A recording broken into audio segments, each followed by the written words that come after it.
Well, my name's Billy Moore, the author of a book called A Prayer Before Dawn, and I feel it's important to just kind of give you a brief kind of synopsis of what the story's about. It's initially I wrote it as out of therapy. You know what I mean? It was kind of therapeutic for me to kind of write a story because I couldn't find anyone I could identify with who'd been in similar experiences, and the stuff I've seen you couldn't conjure up in your worst nightmares. You know, you couldn't invent this stuff.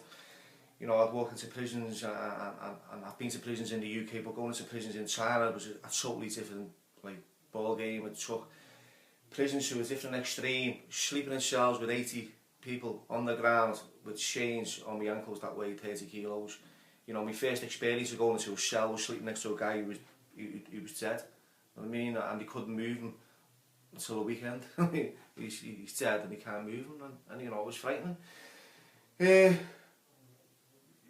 You know, I'd witnessed murder, you know, which wasn't nice, and I'd witnessed rapes, you know, and I'd been subjected to kind of threats of violence. I was in the grip of addiction.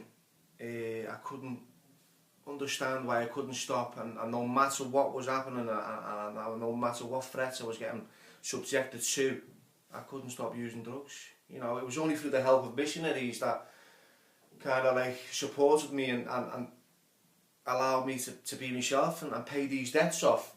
And with that I became involved in a lot of self-absorption. You know what I mean? I looked at myself and I started writing about my experiences. I was clear-minded, the drugs were gone and I could see what was going on, and it was, you know, it was difficult to say the least.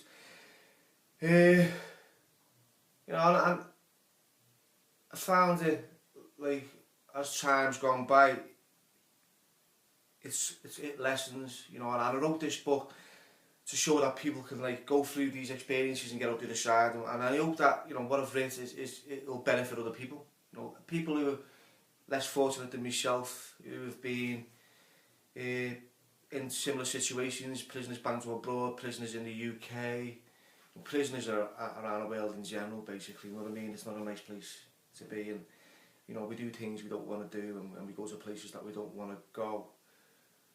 So you know, I really hope you enjoy the story. You know, it is a frightening place. The title, you know, I'll tell you why I named it A Prayer Before Dawn, is because every morning before the sun rose, you know, I'd hear 20,000 inmates praying.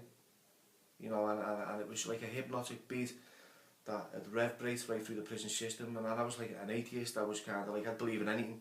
You know, if you had something for me, I'd believe in it. You know, whether it was ghouls, goblins, fairy tales. If you were giving me something, then that was it. You know what I mean? And you know, that was kind of surreal to hear that. And then you'd go out and it was like the gates of hell. The doors would open and you'd be fighting, and you'd be fighting just to live, just to get through a day. The heat was horrendous, and you know, and I don't want to spoil it, so I hope you enjoy the story, and thank you very much.